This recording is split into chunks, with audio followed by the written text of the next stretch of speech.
Hi, Sandy. It's Dave. Hi, it's Kirk. Okay, so today's video, well, I'm not going to say anything about it, really. We're just going to get straight into it. But as always, no pausing, and we don't really do any talking during it. It's a band that we haven't reacted to onto the channel before, and will be definitely something new for Andy and for Kirk. So, yeah, let's go find out what this one is for today.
Drink and chug it!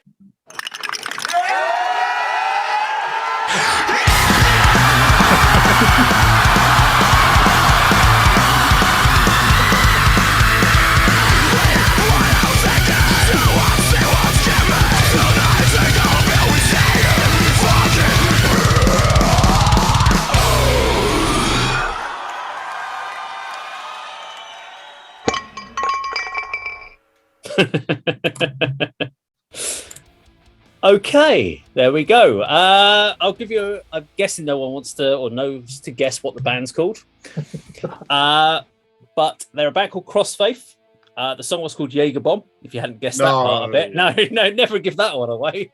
I only came across them about 6 months ago because they did a cover of the song Omen by Prodigy. Oh, okay. Which is great cover. And I really liked this band.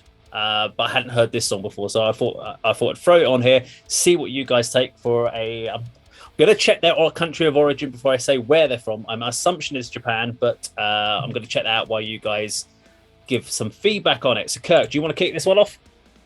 Yeah, really enjoyable. And the reason why, he didn't succumb to the temptation to give a clean chorus. When you're writing a song about debauchery, and knocking back the Jagerbombs. You don't want to be hearing any pseudo teen angst in there. The clever how they avoided that. At one point, I was like, "Oh shit, they're going to go all Enter Shikari and start adding in these glitchy effects." And again, they stayed away from that. But I just love the aggression of it. Great sense of humor. Would I be watching that live? You bet I would. I'd be at the bar and I'd be trying to set those drinks. I don't even drink Jagerbombs, but I would if I was in the company of those. So yeah, good music. I would call it metalcore. I love the violence of that breakdown in there. If you listen to metal and you're critical of a breakdown, what is wrong with you? Are you saying you don't want to hear a palm muted guitar? Why does anybody criticize a breakdown? Yeah, you have bands who basically the whole songs are just breakdown riffs, aren't they? Yeah. And you can have that strange phenomenon where you've got a breakdown within a breakdown, to quote Bradley Zorddrager from Banger TV when I was watching him discuss this topic. But yeah, I mean, look, they just look like they have great fun. They live the life, don't they? When they're touring, I'm sure that they are just knocking the drinks back and living a hand-to-mouth existence, off a fucking service station sandwich. That's probably the only thing you eat during the day, isn't it?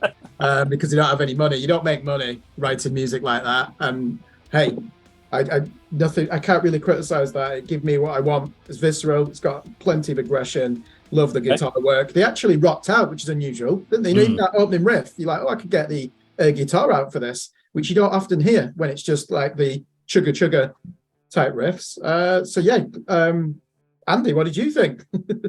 Agree with a lot of what you said, Kirk. I really enjoyed it too. I mean, I noted down aggression. There's plenty of that. Really, really good, ferocious vocals. You'd want to see them live. Looked like a great live show. I was a bit worried at the beginning because with the sort of, the drinks, and he's got the big bottle on stage and the girls and the opening riff. It's going to be one of them sort of, what do you call it? Cock rock. Yeah. Sleaze band, yeah. Sleaze rock bands, yeah. Sleaze rock bands, oh no. But then, yeah, really, really good. Enjoyed that a lot. Be interesting to find out from you, Dave, on your research. Are they the Japanese Jaeger loving equivalent of Tankard, as in that's what all their songs are about? Is this just like a one-off? Are they obsessed with that particular brand of shot? I don't know. But yeah, I really like that. Fantastic. Okay, so Crossfaith have been going since 2006. They're a Japanese band from Osaka. Interesting fact is they've never had any members leave. So they're the same lineup for the last 16 years, which doesn't happen very often in music nowadays, which that says to me something about the band and the fact that if you can get on really well and you've got a great writing relationship, you're not getting that frustration of members of the band that need to leave or someone that isn't pulling their weight and they have to kick them out. So I think that's a really good idea. That obviously works really well for them. Of course, they are metalcore. They've pretty much stuck to their guns since the beginning, so they've maintained their kind of targets of what they wanted to achieve. They're not just a party band. This was a song specifically written for that. Well, they just decided to do a fun party song. I mean, their album titles, they've got album titles since 2011, like The Dream, The Space, The Apocalypse, Xeno, and Ex Machina. So there's a lot of kind of talking about machinery, like the Xeno. And so there's definitely feeling like there's quite an industrial kind of topic going on underneath there. They've won multiple awards, Best International Newcomers, which is pretty cool. I haven't got any sales history, which I was wondering about how well they've performed in their sales history on their albums, because I don't know how it sits well within the Japanese audience, because there's obviously a lot of the Japanese bands we've talked about only sing in Japanese, and Indonesian bands only sing in Indonesian, etc., and they sing everything's in English. So I think that helps them in a lot of ways, because it helps them bridge over to the international market and helps them get across. I really like the track. What it made me want, I just wanted to be there in that crowd. I wanted to go to that gig. I was just like, I want to be there. That looks like so much fun. And the after party. And just the crowd, everyone jumping up in the air. And I was like, that's the gig. And I was with some friends yesterday, and we were talking about gigs and best gigs you've ever been to. And when they described it, I was like, that wasn't a gig, that was an event. Yeah. That's the big difference for going to watch social experience. When you watch a band play and you can talk to them and go, yeah, they played a good show, or I felt something, I connected with the band, or I I had a certain sense of my emotion changed during the gig. Then you went to an event, and I think that would have been an event going to something like that. That's something you would talk about with friends later. I did find at points that there was so much going on musically with the effects and the vocals and guitars that I felt the vocals were getting a little bit drowned at points, because without having some of the like graphics on the screen, you would have no idea what he was saying. But I don't think that ruined the song at all. It was just an observation that with all those effects going on and him screaming, I'm like, no idea what he's saying, but I'm having a good time anyway. I don't care. Yeah, do you know what? The only Japanese metalcore band I know is Crystal Lake, and I prefer Crossfaith. That song is better than anything I've heard by Crystal Lake. Crystal Lake are good. I've seen them live at Brutal Assault in the Czech Republic in 2019. But yeah, I'm surprised I've never heard of this band, because they're really, that's the type of metalcore I can easily listen to, because it is just about, it's an adrenaline surge, isn't it? And the aggression, it's almost cathartic, isn't it? But they're having fun as well. Yeah. So they did something, I wouldn't say unique, but they've got a refreshing angle on the sound, haven't they? I like the blend of that core metalcore, but also mixing, like as you said, the fact they did a Prodigy cover of Omen makes sense. Yeah. Because the samples and the stuff that use in the electronica makes complete sense within their sound. And I was worried that there wasn't going to be a breakdown. If it hadn't had a breakdown, I think the song felt too samey. When the breakdown kicked in, I was like, yeah, okay, I'm vibing on this now. So yeah, great track there from Crossfaith, and the song was, of course, Jagerbomb. Now, if you like this video, please do subscribe, click the bell icon, like and share, and we will, of course, see you on another video sometime very soon. Take care.